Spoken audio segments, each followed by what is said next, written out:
Hello friends, मैं हूं संजय संख्यान और आप देख रहे हैं एचपी नोटिफिकेशंस बाय संख्यान। दोस्तों, इससे पिछली वीडियो में मैंने आपके साथ डिस्कस किया था न्यू टैक्स रिजीम और उससे रिलेटेड जो लेटेस्ट कुछ अमेंडमेंट हुई थी उसके बारे में भी मैंने आपके साथ डिस्कस किया था।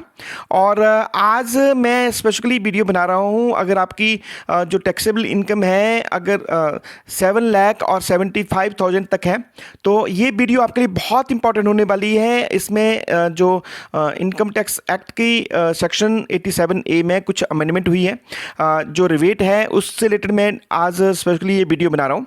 तो देखिए, आपको मैं अगर रूबरू कर दूँ तो इससे पहले मैंने आपके साथ डिस्कस किया था, जितने भी एसएससी हैं, एसएससी वो आदमी होता है जिसकी टैक्स में कैलकुलेशन होती है और उसने टैक्स जमा कराना होता है। तो देखिए, अगर मैं एसएससी की बात करूँ तो जितने भी जो इनकम के हेड हैं वो 5 तरह के होते हैं। एक होता है सैलरी, सैलरी में पेंशन भी आ जाती है, या कोई आपकी हाउस प्रॉपर्टी से इनकम हो रही है तो वो भी यहाँ पे इंक्लूड होगी। प्रॉफिट एंड गेन्स बिजनेस से हो रहे हैं तो वो भी यहाँ पे इनकम में ऐड होंगे। कैपिटल गेन, अगर कोई मान लीजिए एसेट्स बेच के आपको कोई इनकम हुई तो वो भी आपका इनकम का पार्ट होगा, वो यहाँ पे इनकम हेड में इंक्लूड होंगे। अगर आपको इन जो 4 डिफरेंट हेड हैं इसमें से कोई आपको लग नहीं रहा है कि कौन से हेड में आपको इनकम हो रही है, तो आप इनकम फ्रॉम अदर सोर्सेज, जैसे आपको कोई मान लीजिए डिविडेंड आ रहा है या इंटरेस्ट आ रहा है सेविंग पे या एफडीआर पे, या आपने बॉन्ड्स वगैरह ले रखे हैं, या जो आपके म्यूचुअल फंड वगैरह है, जहाँ से जो अगर आपकी इनकम वगैरह आ रही है ना, तो वो आपको यहाँ पे इनकम फ्रॉम अदर सोर्सेज में डालनी पड़ेगी। और मैं बात कर रहा हूँ, ये जो स्पेसिफिकली वीडियो बना रहा हूँ, ये जो फाइनेंशियल ईयर है 2023-24 मीन्स 1 अप्रैल 2023 से लेकर 31 मार्च 2024 तक जो आपकी इनकम होगी उसके ऊपर कैसे टैक्स लगेगा उसके बारे में हम डिटेल में चर्चा करेंगे।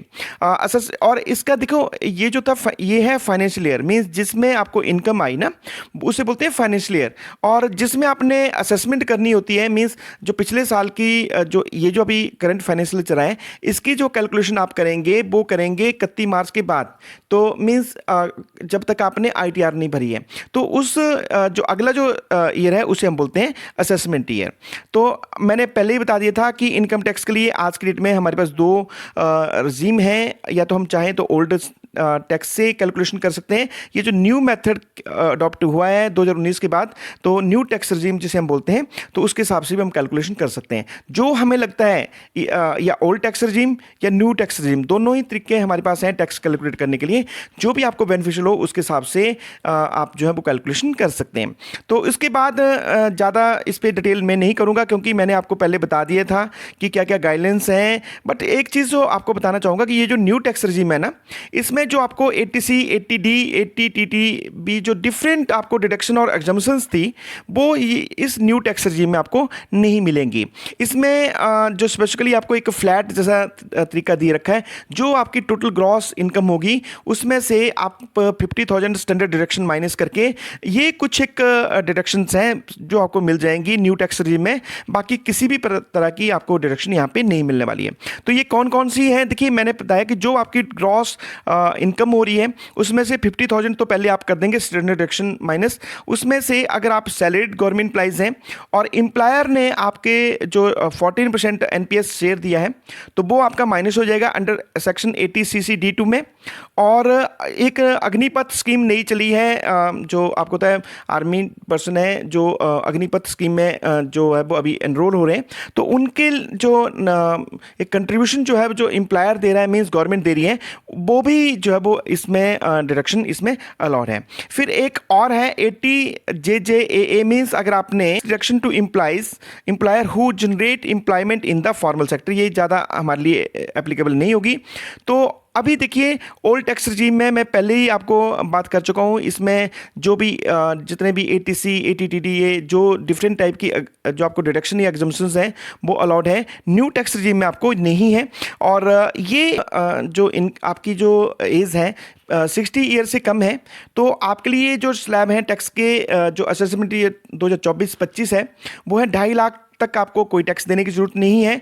ये जो 2.5 लाख मैं बता रहा हूँ ये टैक्सेबल इनकम है, जो आप स्टैंडर्ड डिडक्शन पहले माइनस कर लोगे, जो क्रॉस इनकम है, फिर उसमें से आप ATCCD जो जो आपकी डिडक्शन एग्जम्पशंस हैं वो सारी माइनस करने के बाद जो आपकी टैक्सेबल इनकम बनेगी ना, वो अगर आपकी 2.5 लाख तक बन रही है तो नील, कोई टैक्स देने की जरूरत नहीं है। फिर अगर आपकी 2.5 लाख से लेकर 5 लाख तक है तो आपको 5% टैक्स देना पड़ेगा।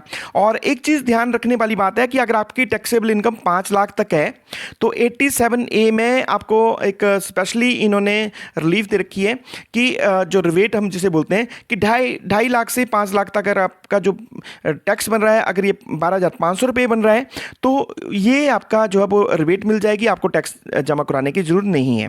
5 लाख से लेकर 10 लाख तक जो है वो 20% है आपका टैक्स, और अब 10 लाख जो वो आपको 30% टैक्स देना पड़ेगा। ये कैसे कैलकुलेट करना है इस पर मैं काफ़ी वीडियोस पहले बना चुका हूँ, तो अगर आप देखना चाहते हैं तो उन वीडियो को जरूर देख लेना।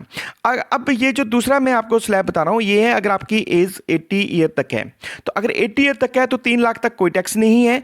3 लाख से 5 लाख रुपए तक जो 5% है, और 5 से 10 लाख तक जो 20%, और अब 10 लाख जो 30% है। और ये है अगर आपकी एज है सीनियर सिटीजन है आप, तो सीनियर भी क्या, सीनियर सुपर सीनियर सिटीजन है। अगर आपकी एज 80 एंड अबव है तो आपको जो 5 लाख तो कोई टैक्स नहीं है, 5 से 10 लाख तक 20% है, और 10 लाख से अब जो वो 30% है। और ये है सेस, क्योंकि जो आपका टैक्स कैलकुलेट होगा उसके बाद आपको देना पड़ेगा 2% हेल्थ सेस और 2% एजुकेशन सेस, मीन्स 4% जो टैक्स बना उसके ऊपर आपको 4% और ऐड करके वो आपका टोटल टैक्स जो वो बन जाएगा। तो इसके अतिरिक्त अगर आपकी इनकम 50 लाख से अब है तो ये कुछ स्लैब्स हैं जो आपको टैक्स के साथ साथ सरचार्ज भी देना पड़ेगा। तो ओल्ड टैक्स रिजीम पे मैं ज़्यादा डिटेल में चर्चा नहीं करूंगा। अब हम बात करते हैं जो इनकम टैक्स है न्यू टैक्स रिजीम में, इस पर मैं ऑलरेडी वीडियो बना चुका हूँ, बट जो मेन आपके साथ मैं डिस्कस करने वाला हूँ, देखिए है टैक्स स्लैब, मीन्स 3 लाख तक कोई टैक्स देने की जरूरत नहीं है। 3 से 6 लाख तक जो है वो टैक्स आपको 5% देना पड़ेगा, और 6 से 9 लाख रुपए तक जो है वो 10%, और 9 लाख से 12% 15%, 12 लाख से ऊपर और 15 लाख तक है 20%, और उसके बाद 15 लाख से अब अगर आपकी टैक्सेबल इनकम है तो 30% जो आपको टैक्स देना पड़ेगा। ये मैं बार बार बोल रहा हूँ, टैक्सेबल इनकम मीन्स अगर आपकी, मैं एग्जांपल देता हूँ, जो टोटल ग्रॉस टोटल इनकम है आपकी 12 लाख रुपए, तो उसमें तो पहले आपको स्टैंडर्ड डिडक्शन जो है वो 16 जो सेक्शन 16 है उसके तहत 50,000 माइनस कर लोगे, और फिर अगर एम्प्लॉयर शेयर है वो भी आप माइनस कर लोगे, या फिर आप अग्निपथ योजना के तहत एम्प्लॉयर शेयर जमा हुआ है, गवर्नमेंट ने आपके खाते में कराया है, तो मीन्स वो भी आपका माइनस हो जाएगा। तो वो जो माइनस करने के बाद जो इनकम बचती है वो बनती है टैक्सेबल इनकम, और ये जो स्लैब लगता है ये हमेशा टैक्सेबल इनकम के ऊपर लगेगा।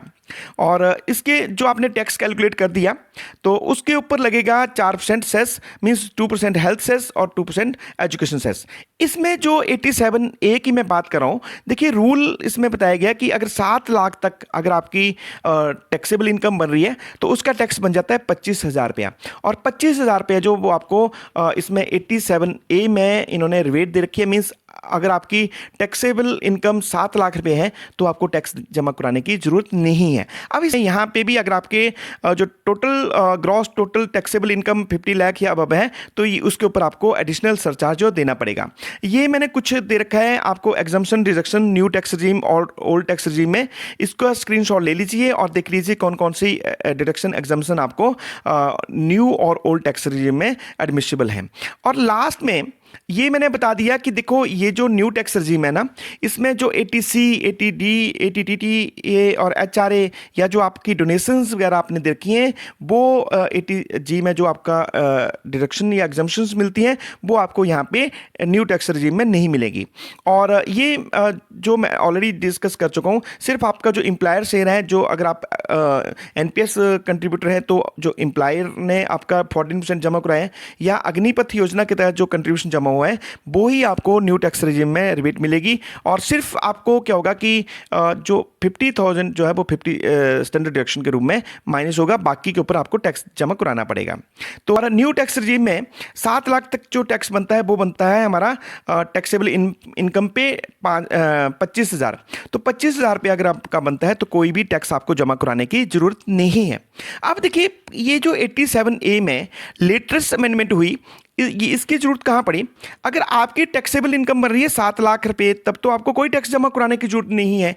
अगर आप मान लीजिए आपकी टैक्सेबल इनकम 7 लाख से थोड़ा सा भी ऊपर बन रही है, तो फिर ये जो 25,000 की डिडक्शन है, जो आपकी रिबेट मिलती है, वो आपको नहीं मिलेगी। तो अब हो क्या रहा था कि, तो मान लीजिए अगर किसी गवर्नमेंट एम्प्लॉइज की टैक्सेबल इनकम बन रही है 7,06,000 रुपया, तो अगर ये 7 लाख होती तब तो उसको टैक्स देने की जरूरत नहीं थी। अब सिर्फ 6,000 फालतू हो रहा है, तो इसमें गवर्नमेंट एम्प्लॉइज को जो 25-26,000 रुपया जो टैक्स बन रहा है, तो अब इसमें इन्होंने एक मार्जिनल रिलीफ दिया है under section 87A of the income tax act. उसमें क्या बताया गया है कि अगर मान लीजिए जो आप टैक्स कैलकुलेट करोगे न्यू टैक्स रजीम में, और 7 लाख से अब जो अमाउंट है आपका, मान लीजिए जैसे 7,06,000 टैक्सेबल अमाउंट थी, टैक्सेबल इनकम थी, तो ये जो 7 लाख से ऊपर कितना हुआ? 6,000 रुपया। तो 6,000 रुपया या फिर जो आपने टैक्स कैलकुलेट किया which is beneficial to the taxpayer, वो उसको ऑप्ट कर लेगा। और ये है न्यू टैक्स रजीम में जो 87A में स्पेशल रिबेट गवर्नमेंट एम्प्लॉइज को या जो टैक्स पेयर को मिल रही है। तो चलिए इसको हम देख लेते हैं है क्या। New amendment in new tax regime under section 87A। तो इसमें बताया गया है rebate of income tax in case of certain individual as finance act. ये जो फाइनेंस एक्ट है ना, ये अक्टूबर नवंबर महीने में स्पेशली पास होता है, और ये डेफिनेटली इस फाइनेंशियल के लिए ये जो हमारा 2023-24 है, इसके लिए एप्लीकेबल है। इसको स्क्रीनशॉट ले लीजिए और एक बार पढ़ लेना कि इसमें क्या बताया गया है। इसमें वही बताया गया है कि अगर आपकी टैक्सेबल इनकम न्यू टैक्स रजीम में 7 लाख तक बनती है, तब तो आपको टैक्स जमा कराने की जरूरत नहीं है, क्योंकि टैक्स आपका जो 25,000 बन रहा है वो आपका माइनस होके जीरो हो जाएगा।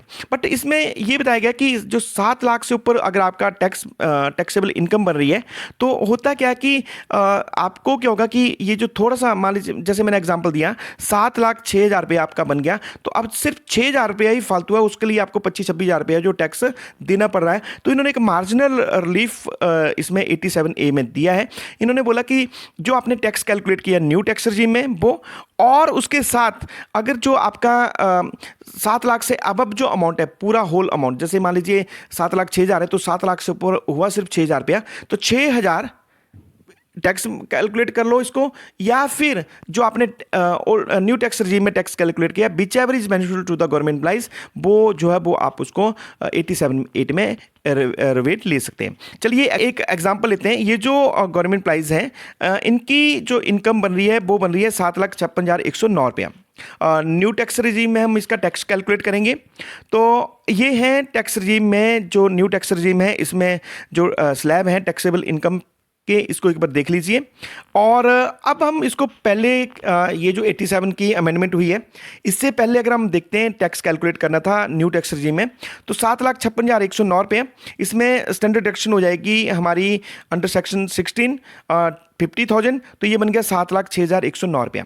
तो देखिए 3 लाख तक कोई भी टैक्स नहीं है न्यू टैक्स रजीम में, और 3 लाख से 6,000 तक ये बनता है 3 लाख रुपया, उसका 5% बन गया 15,000 रुपया टैक्स बन गया। अब 1,06,000 के ऊपर ये टैक्स बन रहा है इसका 10%, और ये बन गया 10,610 रुपये और 90 पैसे, मीन्स 10,611 रुपये। जब इनको टोटल कैलकुलेट कर देंगे तो ये बन गया 25,610 रुपये और 90 पैसे, मीन्स 25,611 रुपये है जो वो गवर्नमेंट एम्प्लॉइज को टैक्स देना पड़ेगा अगर ये जो अभी लेटेस्ट अमेंडमेंट हुई है नहीं हुई होती। तो अब क्या हुआ, इसके ऊपर ये जो अमाउंट है इसके ऊपर आपको 4% और सेस देना पड़ता है।